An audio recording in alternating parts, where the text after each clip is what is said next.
கோட்டையை அதிர வைக்கும் தாவேக்கவின் அடுத்த மூவ். விஜய் தலைமையில் மெகா கூட்டணி கூட்டம். புதிய பெயர்.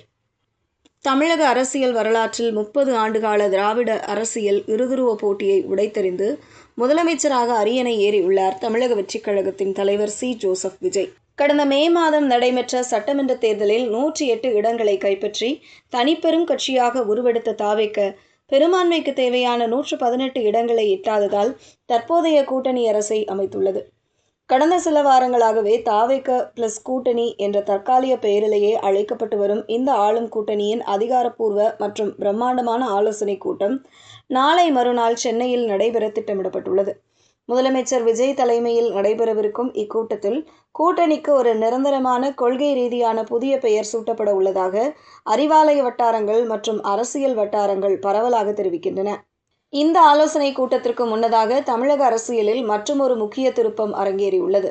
கடந்த 9 ஆண்டுகளாக திமுக கூட்டணியில் அசைக்க முடியாத அங்கமாக இருந்த மறுமலர்ச்சி திராவிட முன்னேற்றக் கழகம் கடந்த ஜூன் 27 அன்று தனது பொதுக்குழுவில் ஒருமனதாக தீர்மானம் நிறைவேற்றி திமுக கூட்டணியில் இருந்து அதிகாரப்பூர்வமாக வெளியேறியுள்ளது. மதிமுக பொதுச் செயலாளர் வைகோ ஊழலற்ற கமிஷன் இல்லாத பேரறிஞர் அண்ணாவின் கொள்கை வழியில் நடக்கும் முதலமைச்சர் விஜயின் தாவேக்க அரசுக்கு எங்களது நிபந்தனையற்ற ஆதரவை வழங்குகிறோம் என அறிவித்துள்ளார். வரவிருக்கும் இடைத்தேர்தல்களில் தாவேக்கவிற்கு முழு ஆதரவை வழங்க முடிவு செய்துள்ள மதிமுக நாளைய மறுநாள் நடக்கும் இந்த ஆலோசனை கூட்டத்திலும் பங்கேற்கிறது. இதனால் ஆளும் தாவேக்க கூட்டணியின் பலம் மேலும் அதிகரித்துள்ளது. தற்போது முதலமைச்சர் விஜய் தலைமையிலான அமைச்சரவையில் இந்திய தேசிய காங்கிரஸ், விடுதலை சிறுத்தைகள் கட்சி மற்றும் இந்திய யூனியன் முஸ்லீம் லீக் ஆகிய கட்சிகள் கேபினெட் அந்தஸ்துடன் பொறுப்பு வகிக்கின்றன. இது தவிர இந்திய கம்யூனிஸ்ட் கட்சி மற்றும் மார்க்சிஸ்ட் கம்யூனிஸ்ட் கட்சி ஆகிய இடதுசாரி கட்சிகளும் அதிமுக அதிருப்தி குழுவைச் சேர்ந்த 25 சட்டமன்ற உறுப்பினர்களும் இந்த அரசுக்கு வெளியில் இருந்து நிபந்தனையற்ற ஆதரவை வழங்கி வருகின்றனர். புதுச்சேரியின் நேயம் மக்கள் கட்சி உள்ளிட்ட பல கட்சிகள் இதில் அடங்கியுள்ளதால் இந்த பலதரப்பட்ட முற்போக்கு கட்சிகளை உள்ளடக்கிய ஒரு வலுவான சித்தாந்த பெயரை சூட்ட முதலமைச்சர் விஜய் திட்டமிட்டுள்ளார். காங்கிரஸ் தாவேக்கவுடன் கைகோர்த்த போது காமராசரின் ஆட்சி முறை, தந்தை பெரியாரின் சமூக நீதி மற்றும் அண்ணல் அம்பேத்கரின் அரசியலமைப்பு சட்ட கோட்பாடுகள் ஆகியவற்றை முன்னிறுத்தியே இந்த கூட்டணி செயல்படும் என்று அறிவித்தது.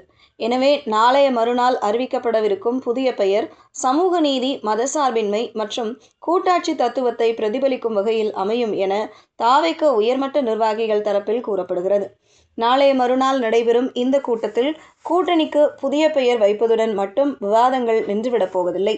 அடுத்த சில மாதங்களில் வரவிருக்கும் தமிழக உள்ளாட்சி தேர்தலை எதிர்கொள்வது எப்படி, தொகுதி பங்கீடுகளை சுமூகமாக முடிப்பது எப்படி என்பது குறித்தும், மேலும் 2029 நாடாளுமன்ற தேர்தலுக்கான ஆரம்பகட்ட வியூகங்களை அமைப்பது குறித்தும் இக்கூட்டத்தில் விரிவாக விவாதிக்கப்பட உள்ளது. திராவிட கோட்டையை தகர்த்து ஆட்சியை பிடித்த விஜய் இப்போது தனது கூட்டாட்சியை ஒரு நிறுவனமயமாக்கப்பட்ட அரசியல் சக்தியாக மாற்ற காலடி எடுத்து வைத்துள்ளார். இதனால் நாளைய மறுநாள் நடைபெறவிருக்கும் தாவேக்க மற்றும் அதன் கூட்டணி கட்சிகளின் கூட்டம் ஒட்டுமொத்த தமிழக அரசியல் அரங்கிலும் பெரும் எதிர்பார்ப்பை ஏற்படுத்தியுள்ளது.